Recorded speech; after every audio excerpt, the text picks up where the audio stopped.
नीर चीर का करे निवेरा, कहाँ कबीर सोई जन मेरा। नमस्कार दोस्तों, मैं अविनाश दास रेशनल कबीर यूट्यूब चैनल में आप सबका हार्दिक स्वागत करता हूं। साथियों, यदि चैनल को सब्सक्राइब नहीं किए हैं तो सब्सक्राइब जरूर करें, बेल आइकन प्रेस करें, ऑल नोटिफिकेशन ऑन करें, कमेंट लिखें दोस्तों और लाइक ज़रूर करें। मैंने सतगुरु कबीर साहब की एक चौपाई आपको सुनाया है, उसका संक्षेप में अर्थ करता हूं दोस्तों। इसके बाद फिर मनुस्मृति के आज के प्रसंग पर हम चर्चा करेंगे। नीर छीर का करे निवेरा, कहें कबीर सोई जन मेरा। सतगुरु कबीर साहब ने कहा, जो व्यक्ति दूध और दूध, पानी और पानी निर्णय करता है, जैसे हंस के बारे में कहा जाता है कि हंस के मुख में ऐसा कुछ खटास होता है कि दूध में चोंच डालते ही पानी का अंश अलग हो जाता है और दूध का अंश अलग हो जाता है। यह एक कहावत है या फैक्ट है दोस्तों। इसका खास मतलब यही है कि हम जो निर्णय करते हैं, हमारा निर्णय जो है दूध का दूध और पानी का पानी हो, तथ्य तक पहुँचे सुरागों के द्वारा, अच्छी तरह से जांच एजेंसियों के द्वारा खोज करें और सच्चाई तक पहुँचें। इसके बाद जो है हम फैसला करें, निर्णय करें, तभी हमारा फैसला सही हो सकता है। किसी भी कोर्ट का फैसला सही हो सकता है। उस जमाने में, मनु के ज़माने में दोस्तों, कोर्ट नहीं होता था, राजा ही कोर्ट होता था, या राजा जो है किसी किसी को न्यायाधिकारी नियुक्त कर देता था, वो जो है न्याय करता था। तो ये मनुस्मृति जो हम लोग पढ़ रहे हैं दोस्तों, एक धर्मशास्त्र तो है ही, हिंदू धर्म का संविधान भी है जो राजनीति पर आधारित है। बहुत सारी चीज़ें मैंने आपको बताई है, जो पिछले स्ट्रीम न देखे हों ज़रूर देखें। और आज मैं बताऊंगा जमीन के सीमा के विषय में क्या कानून है।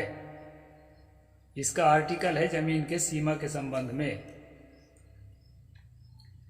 पत्थर, हड्डी, चामर, भूसी, राख, खोपड़ी, सूखे कंडे, ईंट, कोयला, कंकड़ और बालू तथा ऐसे ही अन्य पदार्थ भी जिन्हें पृथ्वी अपने रूप में न मिला सके, उन्हें सीमा के संधि स्थान पर गुप्त रीति से गाड़ देना चाहिए। जहाँ दो गांव की सीमा या दो किसानों की सीमा है खेत की, वहाँ पर कहते हैं कि भूसी, चामर, हड्डी, पत्थर, खोपड़ी इत्यादि को चुपके से गाड़ देना चाहिए। हालांकि इनमें से अधिकतम चीज़ें जो है सड़ जाने वाले हैं, लेकिन फिर भी कुछ चीज़ें इसमें हैं जो काफ़ी समय तक नहीं सड़ते हैं, जैसे हड्डी है और जैसे कोयला है और पत्थर है, इस प्रकार की चीज़ें। तो इनको गाड़ देना चाहिए। कंकड़ बालू को भी गाड़ देना चाहिए, अपना चिन्ह याद रखना चाहिए। ऐसे बता रहे हैं जमीन की सीमा के विषय में। एतैर लिंगयत नित सीमा राजा विवाद मानवाय हो, पूर्व भुक्त्या चा सत्तम मुदक कस्याम गेंचा। परस्पर गांव के सीमा के विषय में झगड़ते हुए लोगों का राजा इन उपर्युक्त चिन्हों से तथा पहले का दखल, कब्जा और जल के प्रवाह को देखकर सीमा का निश्चय करे। जल का प्रवाह का सीमा का विधान है दोस्तों, लेकिन वो मैं प्रमाणिक नहीं मानता, क्योंकि वो जो है ना, जमीन धीरे धीरे कटती है और जहाँ से नदी नाला कोई बहता है वो आगे आगे पीछे खसक जाता है, दाएं बाएं। तो इस प्रकार से भी सीमा निर्धारण करने की बात यहाँ लिखा है, और ये सीमा अभी भी मानते हैं लोग। यदि संशय एव स्यालिंगा नामपि दर्शने साक्षित पत्य एवं स्यात् सीमावाद निर्णय। यदि सीमा के चिन्हों को देखकर भी संदेह रहे तो गवाह लोगों के प्रमाण से सीमा का विवाद निपटारा करे। गवाहों के द्वारा। हालांकि गवाहों को कहाँ इतना याद रहता है एक एक इंच की सीमा कहाँ है, फिर भी उस समय की व्यवस्था के अनुसार दोस्तों, आजकल तो जमीन के नापने की बहुत सारी जो है कहना चाहिए सिस्टम हो गए हैं, लेकिन उस समय के हिसाब से इन्होंने लिखा है कि गवाहों के प्रमाण से भी लिखा जा सकता है, सीमा माना जा सकता है। आगे कहते हैं ग्रामीय ककुलानाम च समक्षम सीम साक्षिणः प्रवष्ठ्या सीम लिंगानी तयोश्चैव विवादिनो। ग्रामवासियों के सामने राजा साक्षियों से उन दोनों झगड़ते हुए लोगों को ग्राम की सीमा से चिन्ह पूछे।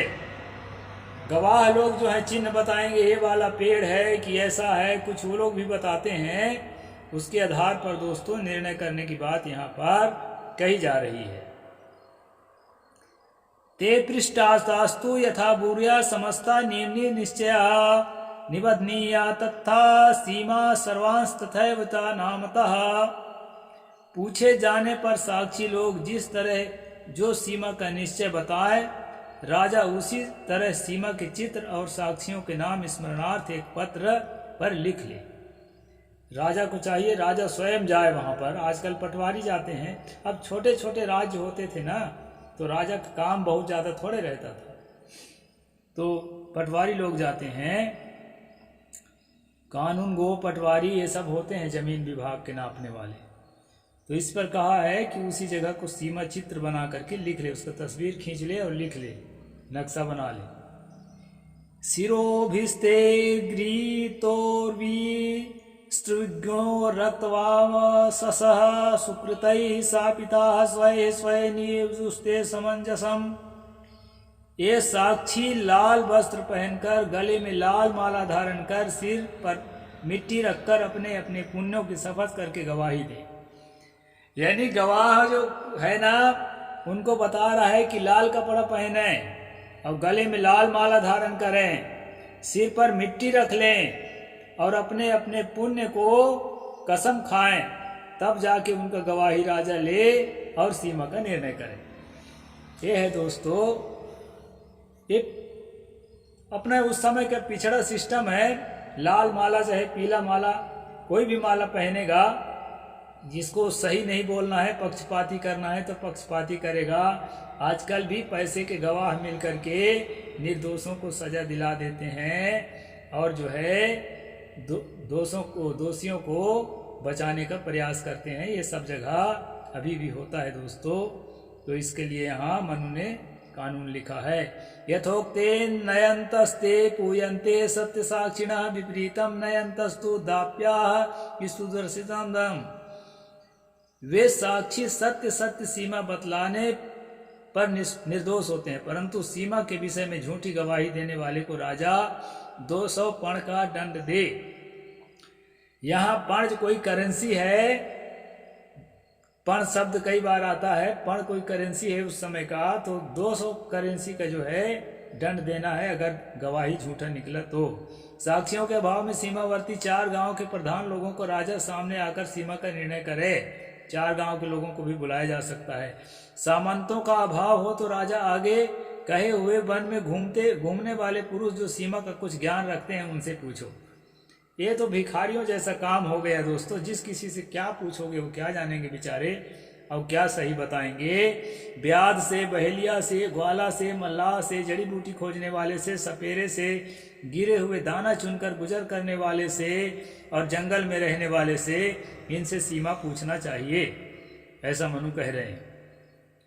पूछे जाने पर लोग सीमा के विषय में जो चिन्ह बताएं उसी के अनुसार राजा धर्म पूर्वक दोनों गांव की सीमा को निर्दिष्ट करे।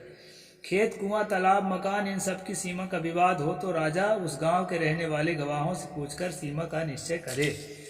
यानी पूरा दारोमदार जो है गवाहों पर निर्धारित है, कोई ठोस जो है नक्शा नहीं है। यानी उस समय पिछड़ा था दोस्तों, इसलिए ऐसा है।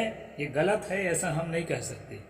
सीमा के लिए झगड़ते हुए पुरुषों को सामंत गवाह झूठ बोले तो राजा हर एक को अलग अलग मध्यम साहस दंड करे। ये मध्यम साहस, उत्तम साहस इत्यादि जो है ये क्या है, ये अर्थदंड करने के लिए जो है मानदंड है दोस्तों, ये पण, करसापण इत्यादि जो है उन करेंसियों का नाम है, उनकी कैटेगरियां हैं। अब वो आजकल नहीं है, उनको हम नहीं जान सकते, लेकिन जो है ये उस समय का सिस्टम है सीमा विवाद को समझने का और उसको निपटारा करने का। राजा के लिए यहाँ कानून लिखा है। आज इतना ही बोलूँगा दोस्तों, बाकी बातें मैं कल रखूँगा। साहेब बंदगी, जय जोहार, जय भीम, जय भारत।